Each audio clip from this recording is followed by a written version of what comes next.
Waktu itu tuh saya cuma punya uang dari tabungan, kalau saya kumpulin dari zaman Sinca itu, terus jajan ada lebih lah pasti, aku lupa angkanya berapa, tapi itu cukup lah untuk beli berapa ratus ekor, 500 ekoran cukup waktu itu, karena sekali lagi kan yang kita beli ayamnya akhir ya.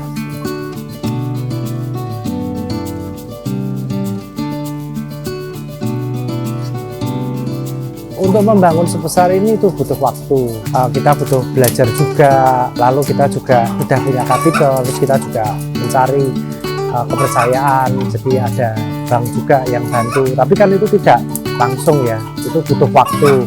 Dan untuk ketemu dengan supplier dari peralatan seperti ini kan juga tidak tiba-tiba kita ketemu ya. Jadi saya datang ke pameran peternakan itu juga berkali-kali, lalu kita juga cari supplier juga, datang ke banyak tempat, kita belajar banyak ilmu yang kita dapat, banyak pengalaman dari peternak-peternak lain, mereka memberi masukan, mereka ngasih tahu mesin mana yang mereka pakai dan apa kelebihannya, kekurangannya. Nah, teknologi itu kita beli, kita terapkan.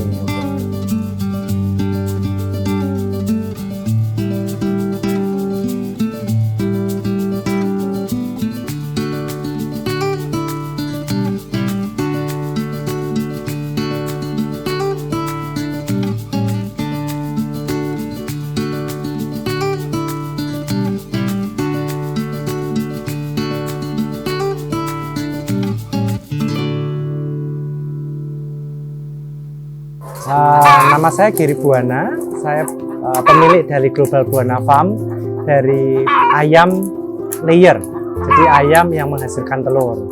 Saya sudah 37 tahun, saya menggeluti dunia peternakan ini sudah lebih dari 10 tahun. Kalau memang seorang tua juga saya pengusaha, ada peternakan juga, tapi yang memotivasi itu malah terkadang dari orang lain ya. Jadi saya pernah ketemu salah satu nasabah, karena dulu saya karyawan di bank. Nah, beliau itu merupakan peternak yang cukup sukses, karena saya nggak pernah lihat peternak yang sesukses itu saat itu.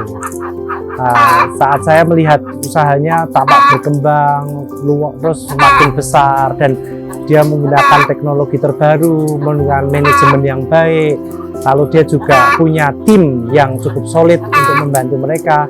Itu membuat pekerjaan sebagai peternakan ini bukan lagi usaha yang dipandang sebelah mata, benar-benar usaha yang bisa menjadi perusahaan yang cukup disegani. Nah, dari situ saya belajar kenapa kok peternakan yang tradisional itu berhenti angkanya, nggak bisa meluas, nggak bisa besar, dia tidak bisa sampai jumlah ayamnya itu lebih dari ratusan ribu. Ternyata ada ilmu yang saya tidak tahu, jadi bagaimana cara manage ayam untuk jumlah yang besar, bagaimana membuat pembibitan alam, bagaimana mereka membesarkan ayam dari 1 hari sampai masa panen, lalu bagaimana cara memperbarui ayam yang tua, jadwalnya tidak terlambat, lalu juga bagaimana memberi makan dan memberi vitamin atau nutrisi tambahan seandainya ayamnya mengalami sakit atau ada gejala di luar, seperti terlalu dingin atau terlalu panas atau terlalu banyak curah hujan yang akan mempengaruhi kesehatan ayam. Jadi saat itu kan saya masih kerja di sebuah bank, lalu kalau di bank itu setiap tahun itu ada undian berhadiah. Undiannya itu kan biasa dapat rumah, dapat mobil mewah. Nah, kalau dari pihak bank itu seandainya dapat undian, itu tuh kita harus konfirmasi ke nasabahnya, apakah ada jumlah pajak tertentu yang dia harus bayarkan apabila dia ingin menebus hadiahnya. Nah, sebelum kita berangkat ke nasabah tersebut tuh kita harus cek apakah saldonya memang ada. Setelah kita cek, oh dia betul nasabah kita dan saldonya memang ada, baru kita datang. Nah, nasabah ini waktu kita datang itu dia kebingungan karena dia tidak merasa mempunyai saldo di bank kita. Nah, kita pikir, oh apakah ada salah? Tapi kan sebelum berangkat tadi kita sudah melakukan pengecekan ulang ya. Dan memang ya betul ada saldonya.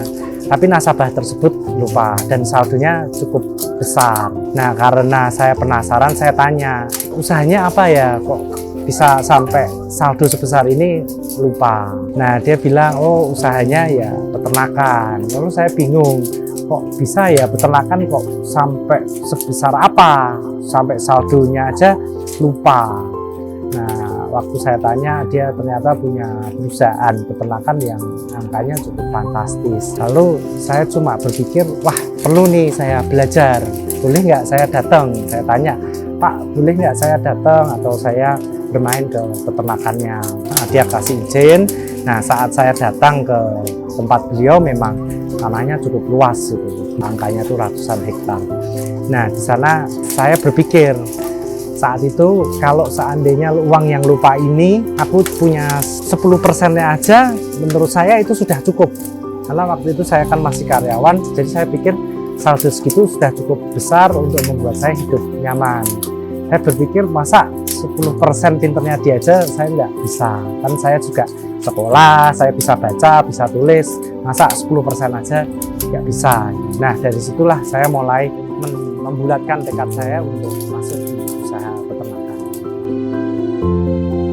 Kita coba dulu waktu itu, kita bikin kandang sederhana. Kandangnya cuma dari kayu, lalu kita beli baterai yang ala kadarnya. Kan kalau pakai kayu atau bambu itu nggak mahal, murah sekali, karena bambu itu dia bisa belah-belah gitu. Cuman kalau bambu itu cepat rusak dan susah untuk membersihkan. Jadi setelah 2 tahun nanti kita perbaiki, tapi tetap waktu itu tuh murah sekali.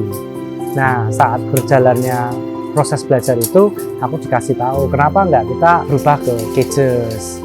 Kalau sistem cages kan kandangnya bisa lebih bersih, terus lebih tahan lama juga, terus maintenance-mu juga nggak harus setiap 2 periode ganti semua itu. Nah, saat itu kita mulai untuk masuk ke cages yang kawat. Lalu kita juga belajar ternyata kalau sistem pakai nipel itu, yang pemberian minum yang menggunakan nipel itu lebih bersih karena tidak ada lalat yang ikut minum di situ. Lalu burung juga nggak hinggap di tempat minum. Kadang kan kalau ada burung itu nanti dia berberak di situ, terus dia juga minum di situ, itu bikin ayam lebih mudah sakit. Lalu kita belajar untuk menggunakan nipel. Setelah itu saya juga belajar kalau pemberian pakan manual itu banyak tumpah, sedangkan kos sebesar dari peternakan itu kan di pakan. Jadi saya berpikir kalau saya bisa mengurangi pengeluaran dari makan yang kececer, itu kan keuntungan lebih juga buat saya. Oh ya, bikin kandangnya nggak banyak. Oh, saya belajarnya dari peternak yang senior. Dia kan kandang tuh punya berbagai macam bentuk. Nah, saya tanya sama beliau mana yang suitable. Waktu itu seandainya aku punya dana sekian, apa yang harus aku lakukan? Nah, dia kasih tahu, kalau danamu terbatas, kamu tinggal pilih, kamu mau terusin atau kamu menyerah. Kalau kamu mau terusin, ya kamu harus cari bahan apa yang masuk di budgetmu. Terus jumlah ayam berapa yang masuk. Jadi jangan kamu bisa beli ayamnya doang, tapi nggak bisa ngasih makan. Kamu harus pikirin juga, seandainya kamu ada kendala, kamu harus bisa mempertahankan supaya usahamu ini terus jalan. Jangan sampai ada badai dikit kamu menyerah gitu.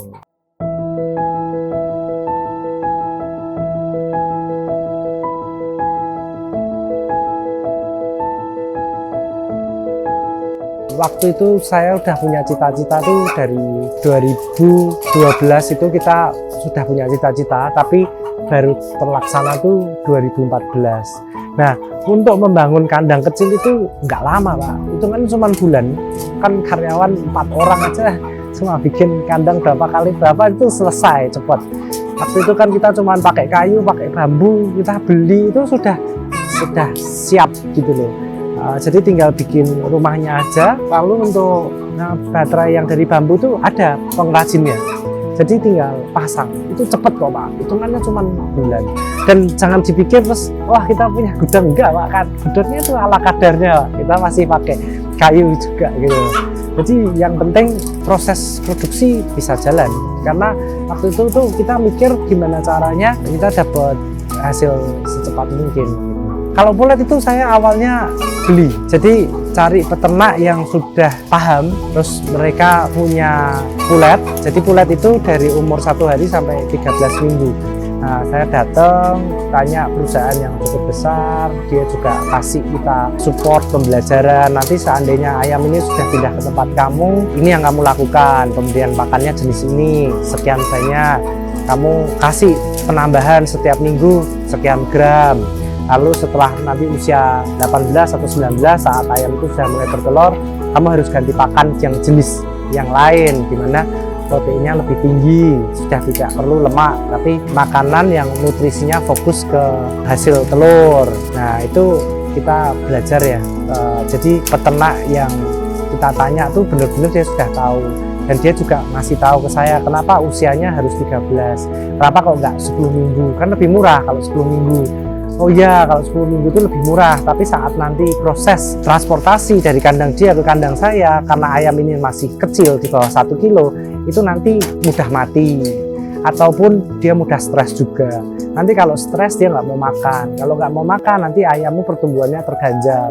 Kalau ayammu terganjal pertumbuhannya, hasil produksinya telat, atau bahkan mungkin produksinya jadi jelek, karena ada keterlambatan, terus akhirnya organ-organnya tidak tumbuh dengan baik, akhirnya dia nggak bertelur gitu. Nah, kenapa nggak 16 atau 18 minggu saat dia sudah bertelur saya beli? Ya memang mahal, tapi kan sampai sini langsung saya dapat hasil. Wah, jangan juga, karena kalau usia 18-19 minggu stress level ayam itu sudah tinggi, karena di dalam tubuh dia sudah ada telurnya yang siap produksi.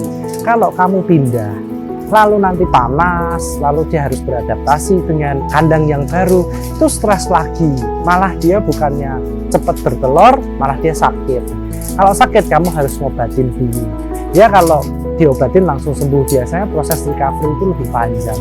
Nah, bukannya untung, kamu malah harus keluar biaya untuk beli obat, beli vitamin untuk menyembuhkan ayam ini. Kalau saya itu waktu itu simple ya, ngitungnya gini, kos terbesar kan pakan. Jadi kalau pakan kamu tuh seandainya sehari itu makannya 10 kilo, ya hasil telurnya berapa supaya bisa cover si biaya pakan ini. Nah, kalau standar peternakan kan 2,1. Jadi kalau ayam kamu itu hasilnya 6 kilo menggunakan ayam pakannya cuma 10 kilo, ya kamu tuh sudah untung. Udah itu aja. Waktu itu saya cuma berpikir seperti itu, boro-boro mikir pembibitan atau ada depresiasi. Waktu itu nggak pikir ke sana, karena aku cuma berpikir yang penting ada lebih. Toh waktu itu kan pengeluaran saya nggak banyak, karena saya masih sendiri gitu. Jadi saya pikir ada uang lebih, ya sudah disimpan, nanti ada kekumpul berapa, aku bisa beli ayam lagi, aku belikan ayam. Sesimpel itu aja. Nah, sampai akhirnya saya belajar juga, kok lama-lama biaya perbaikan ini makin lama berasa juga. Kalau dulu awal-awal kan nggak mikir gitu, yang penting untung. Lama-lama kok biaya perbaikan kok besar ya, kita kok sering banget rusak gitu loh. Jadi bambu ini sering rusak, terus sebentar-sebentar kita harus beli lagi. Terus akhirnya kita hitung 1 tahun, loh angkanya nggak kecil juga gitu loh, berapa persen. Yang awalnya kita pikir beli kawat itu mahal, setelah kita hitung lebih masuk akal kita pindah ke kawat daripada pakai bambu. Akhirnya ya sudahlah, kita invest lebih banyak untuk kandang kawat gitu. Nah, setelah itu kita belajar juga, oh ternyata menggunakan teknologi yang baru ini walaupun mahal tapi ada nilai ekonomisnya. Nah, saat itu kita belajar, setiap kali kita bikin kandang kita upgrade sesuatu, entah dari kawatnya, entah dari nivelnya, entah dari talang pakannya, entah dari bentuk bangunannya, ya kita selalu belajar.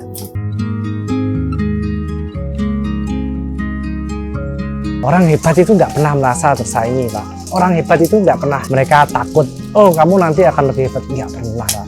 Orangnya humble banget, Pak. Karena dia tahu kapasitas. Karena dia tahu untuk mencapai titik dia itu nggak gampang. Betul, Pak. Nggak gampang. Jadi untuk apa takut? Aku kasih tahu A sampai Z loh. Orang belum tentu sesukses dia loh. Aku aja belum tentu bisa sampai kayak dia. Di usianya dia, apakah aku punya usaha itu nggak tahu, Pak. Yang bisa jawab kan waktu, ya. Nah, sepanjang waktu itu kan bisa aja aku mengambil keputusan yang salah. Bisa loh, Pak. Jadi orang hebat tuh nggak pernah takut disaingi, karena dia tahu untuk mencapai sukses itu nggak gampang, nggak segampang orang bilang gitu. Enggak Pak. Kita kasih tahu semua ilmunya, kita pakai mesin yang sama ya. Hasilnya belum tentu sama Pak. Belum tentu sama. Hebat Pak.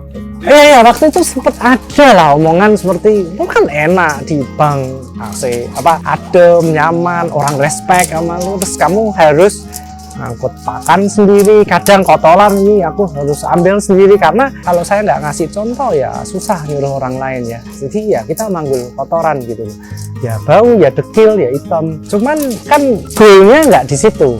Goal kita adalah gimana hidup itu nyaman ya. Orang boleh banyak cara untuk membuat mereka nyaman. Ada yang aku memang tidak suka di peternakan, aku lebih suka jadi dokter ya. Mereka memilih jadi dokter, susah apapun jadi dokter itu nggak mudah ya, susah itu juga mereka jalani. Atau ada yang mau jadi pengacara pun juga susah mereka jalani. Kok bisa sih tiap hari kamu bantah-bantahan sama orang? Itu nggak mudah loh Pak, nggak mudah. Harus berargu berpendapat sama orang lain, berantem itu nggak mudah. Ada yang mau jadi pemain sepak bola itu juga nggak gampang ya. Ini jalan yang aku pilih gitu loh. Kebetulan kenapa kok peternakan? Karena aku melihat dia sudah sukses. Ini orang sukses dari ternak gitu loh. Ya kok saya kan nggak ada pengalaman, aku belum pernah sukses. Kenapa saya harus untung-untungan? Ini di depan mata udah ada, dia mau ngasih jalan, dia ngasih tahu, ya aku ikut aja. Jadi awalnya cuma itu Pak. Aku percaya kalau aku ngikutin saran dia, setidaknya 10% aku dapat lah. Mungkin belum tentu aku sukses dia, tapi pasti aku lebih baik. Apalagi kalau teman-teman yang keluar kerjanya di luar negeri Pak, wah itu hebat sekali mereka Pak. $1 udah berapa puluh ribu kan, gajinya sebulan berapa ribu dolar ya kan. Itu juga sempat jadi bahan pertimbangan ya. Wah kayaknya enak gitu loh. Cuman aku berpikir lagi, kamu hidup kan cuma sekali ya. Aku pengen punya legacy. Simple kok, aku orangnya nggak neko-neko. Jadi aku pengen punya legacy. Kayaknya suatu kebanggaan nggak sih kalau nanti aku punya keturunan terus, tolong terusin usahanya papa ya. Kayaknya kok sesuatu gitu. Ya kan orang kan macam-macamnya cita-cita ya. Aku simple sih, cuma gitu aja. Izin peternakan itu gampang-gampang susah ya, tapi kita harus persisten. Maksudnya gini, izin peternakan enggak sekali datang terus selesai, enggak Pak. Itu udah datang, nanti prosesnya juga panjang. Ada hal yang kita harus perbaiki. Nanti mereka minta, Pak kalau bisa harus ada saluran pembuangan atau harus ada kandangnya harus seperti ini ya, kita ikutin Pak, sesuai dengan prosedur yang mereka jalankan. Kenapa tadi kita disemprot dengan biosecurity, itu juga peraturan dari pemerintah. Memang farming itu harus 3 zona, ada zona merah, zona kuning, dan zona hijau. Itu juga kita kerjakan gitu. Dengan berjalannya waktu kita belajar dari dinas peternakan, dari seminar, kenapa kok harus ada zona merah, kenapa nggak boleh banyak orang berlalu lalang. Itu juga ternyata untuk membantu kesehatan ayam juga Pak.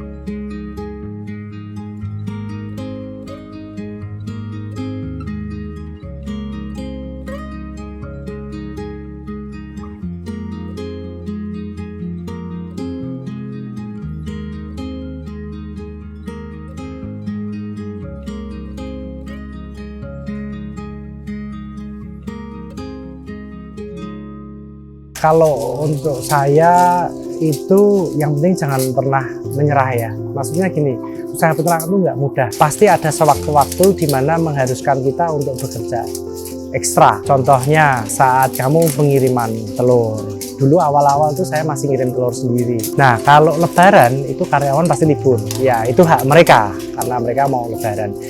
Sedangkan permintaan tuh tetap ada. Jadi awal-awal saya usaha ternak itu berapa tahun di awal itu lebaran pun tetap jalan, karena yang paling berat itu lebaran Pak.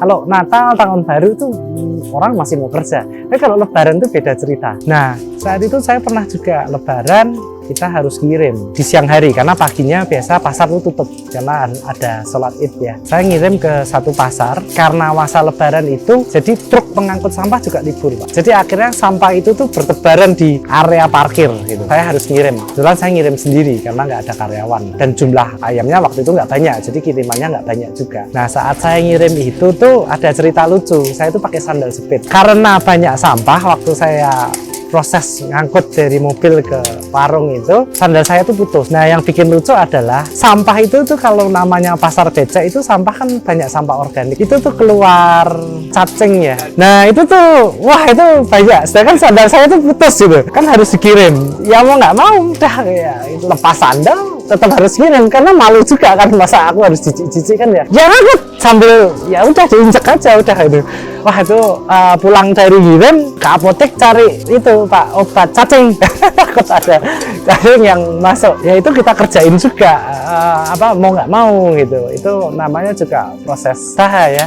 Ya itu kita kerjain jam berapapun, kadang kalau lebaran itu sampai sore, kadang sampai malam pun kalau pasarnya dikasih kesempatan untuk buka ya kita kirim selama masih ada telurnya. Kebetulan kan telur kita nggak banyak ya, ngirim satu kali selesai gitu. Ya itu proses suka dukanya lah. Aku inget banget itu harus sampah ya. nggak boleh nyerah itu.